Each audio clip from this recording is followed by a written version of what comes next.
따라합시다. 오직 예수님. 예수님은 진정한 왕이십니다. 아멘. 오늘도 이 성탄의 아침에 모든 일들을 내려놓고 성탄하신 예수 그리스도를 축하하며 또 감사하며 하나님께 영광 돌리기 위해 이 자리에 참여하신 여러분 모두에게 우리 주 예수 그리스도가 주시는 은혜와 평강이 넘치시기를 주의 이름으로 축원합니다. 오늘 말씀의 제목은 왕으로 오신 예수님, 아기 예수께 경배하라 라고 하는 제목의 말씀을 드리려고 합니다.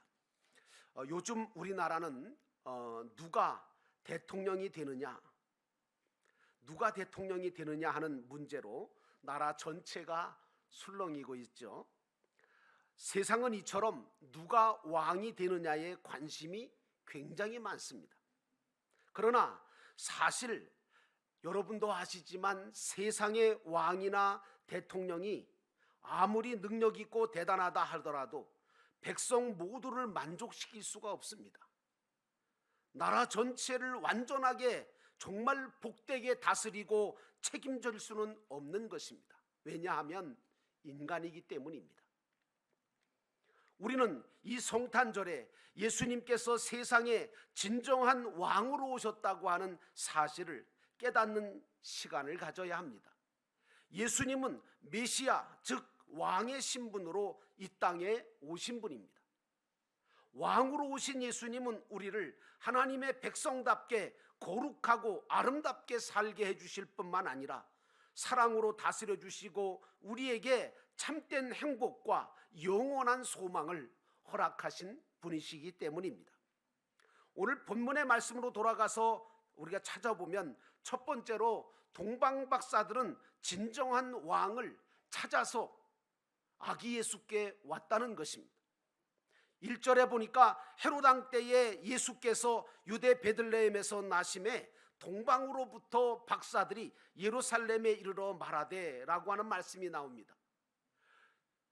오늘을 사는 현대인들은 저마다 마음속에 왕자를 가지고 있는데 그 왕자에 누가 앉아 있느냐 하면 자기 자신이 앉아서 왕노릇을 하면서 살고 있는 것이 현대인들입니다. 또 세상은 또 왕을 세우고 그에게 지배를 받고 복종을 하고 의지하면서 살겠다고 왕을 추대하고 있는 것이 이 세상에 돌아가는 이치입니다. 그래서 많은 사람들은 내가 왕이니까, 내 마음속에 왕이 나니까 내 뜻대로 내가 좋아하는 것을 하면서 살겠다고 쾌락으로 또 즐거움을 찾아서 이리저리 방황합니다. 또 서로 좋아하고 원하는 왕을 세우겠다고 서로 다투고 싸우고 있어 소란스러워지는 것이 오늘날 세상의 모습입니다.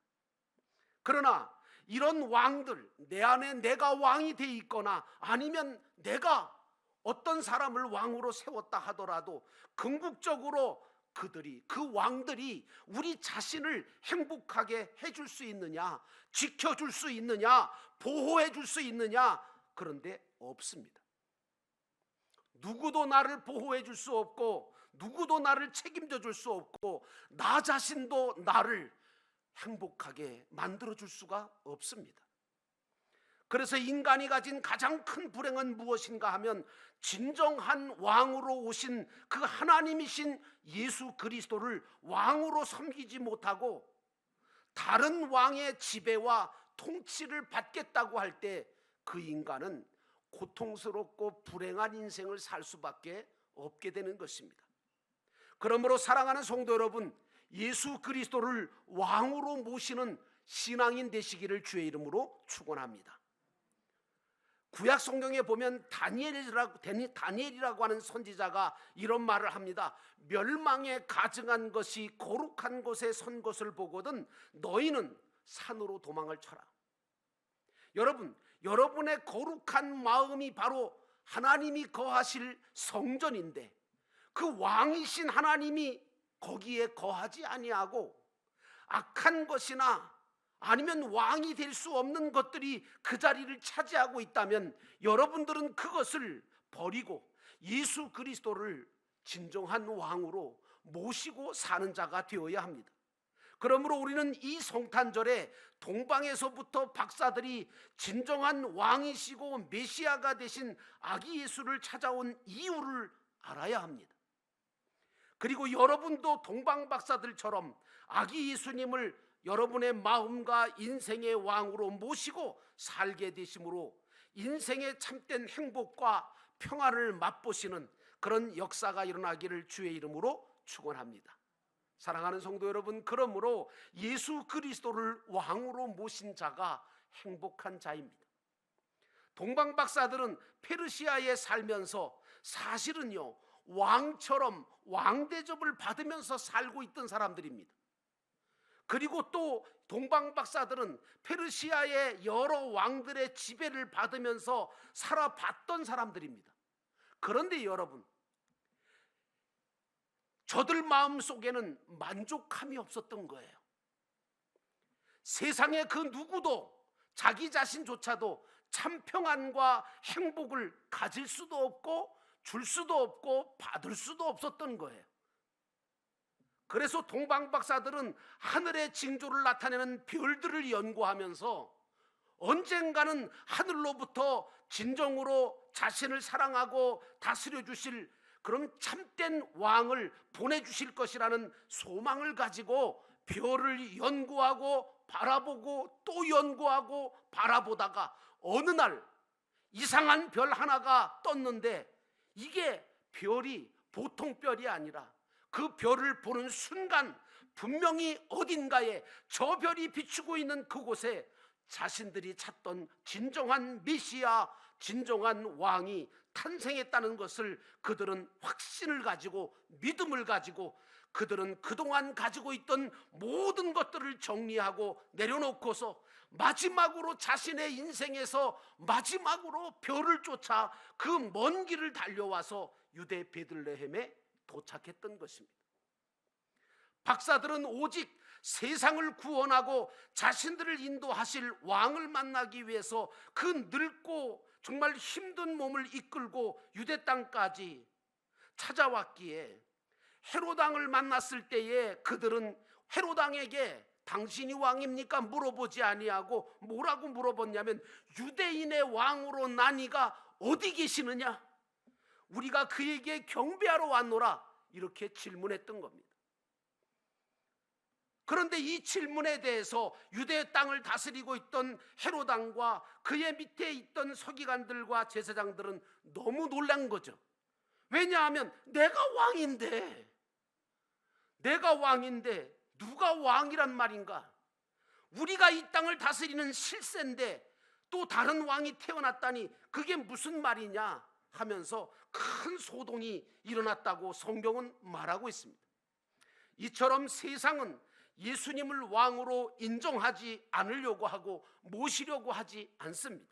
그러나 사랑하는 성도 여러분, 나는 여러분 모두가 예수 그리스도만이 진정한 우리의 왕이 되실 분이시며 그분을 모시고 살아갈 때 참된 행복과 평안이 있음을 분명하게 믿으시기를 주의 이름으로 축원합니다. 그러므로 두 번째로 이 성탄절에 예수님을 진정한 왕으로 모셔야 된다는 사실입니다. 2절에 보니까 유대인의 왕으로 나신 이가 어디 계시냐? 우리가 동방에서 그의 별을 보고 그에게 경배하러 왔노라.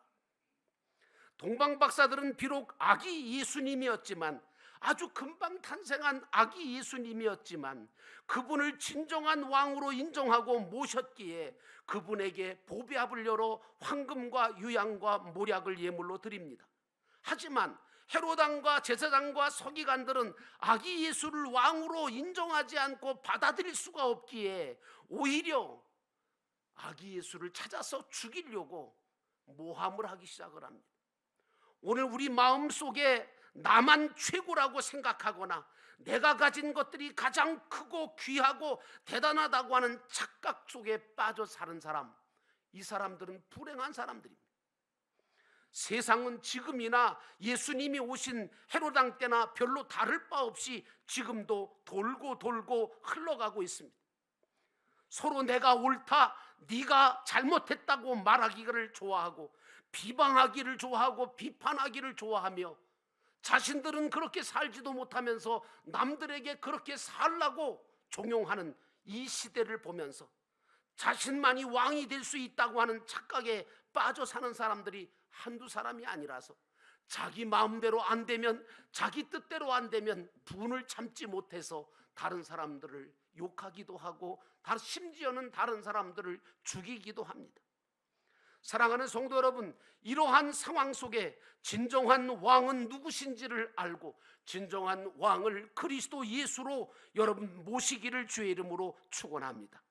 동방 박사들이 동방에서 와서 경배할 것이라고 하는 이 사실은 예수님이 탄생하기 400년이나 500년 전에 선지자 이사야를 통해서 이사야 60장에 이미 예언되어 있었습니다.